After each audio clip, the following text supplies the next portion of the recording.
My friends, it's time for my third and final presentation for tonight. Unfortunately, 1 hour is just not enough to show you all the beautiful ideas I have in mind to play with this collection. But because on the previous two videos I was focusing mainly on the papers and dies, this time round I want to focus on the stamp set. Of course, you can mix and match them in between, but I want to show you that you will be able to create beautiful cards even if you're not gonna have any dies or papers. You can still play with the stamps on its own.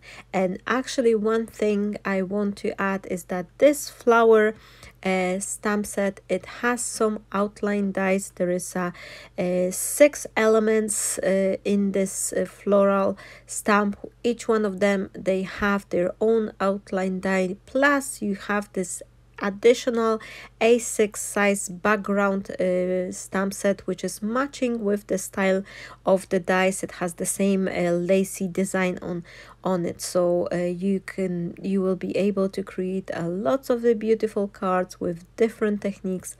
And here I've just grabbed a piece of the A5 size white card, and I've stamped 2 of the smaller flowers with the archival link because I want to color them.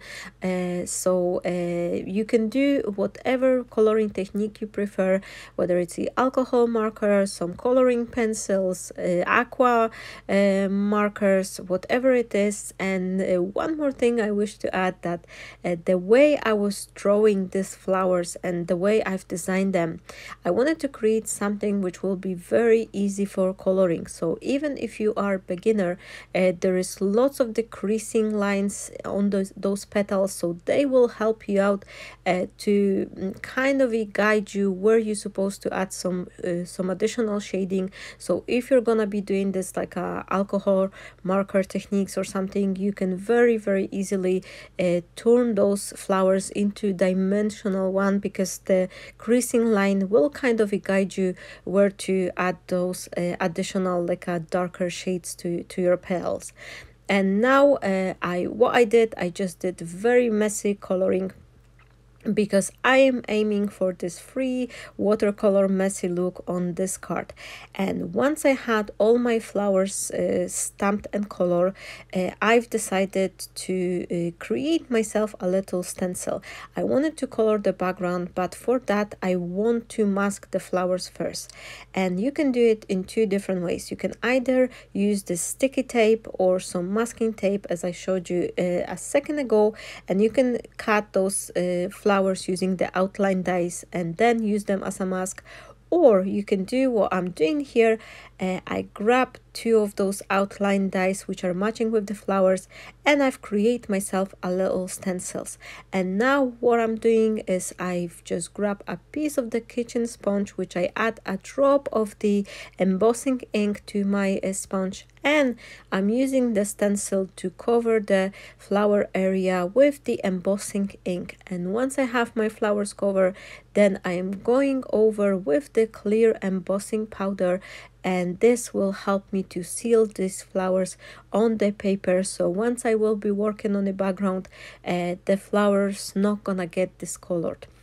One more thing you can do, if you don't have the the clear embossing ink, or you don't have die cutting machine and you would like to still play and do the similar technique, you can use the Glossy Accent. Once you stamp and color your flowers, you can then cover them with the Glossy Accent. Just leave them a proper time to dry, and you'll be able to proceed with coloring the background, and this way your flowers will be protected.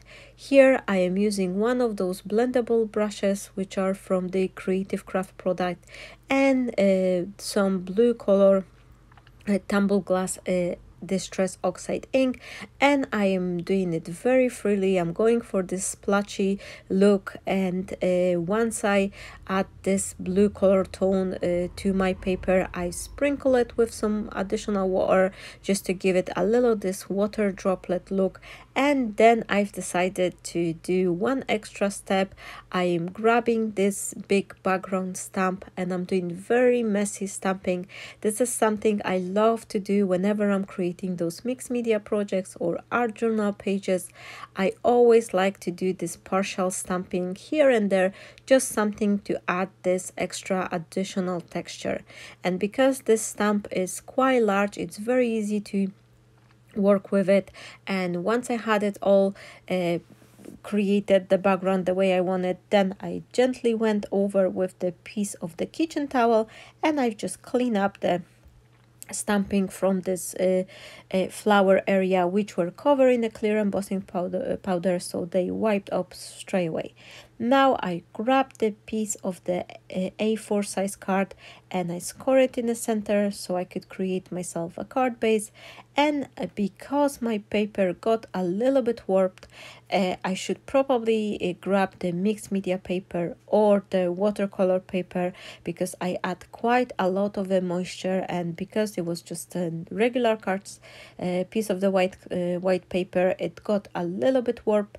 But there is always something you can do to help out your project, even if it's not gonna be turned 100% the way you want. If you've got some wrinkles, you can either place your paper under the heavy book and just leave it overnight, or if you're impatient like me, you can use a piece of another card which is much sturdier. I'm using here 300 GSM gold mirror cardstock, so it's a very like a stiff card.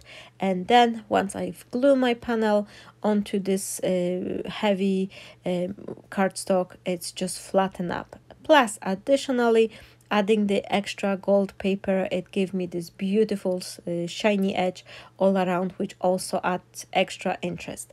To finish off my card, I am creating a couple of the additional elements using the same stamp set. I've stamped a couple of the leaves and flowers, and now I am coloring them using exactly the same technique. Unfortunately, at first I grabbed dirty brush which had a little bit blue tones to it, but it would not matter because this blue color shade only add a little bit extra to my leaf. Now I am positioning the dies and I am just using a piece of the washi tape to keep them in place, and then I've cut all my elements out. And now it's time to work a little bit on the sentiment, and I've decided to create something nice out of these word dice which I have in this second set. So I've decided to go with the sentiment which says thankful for you, because I am super thankful, and I think this sentiment, it will be just the cherry on the top for this card, because I really want to say thank you to everyone for being here, for watching, for supporting and encouraging me.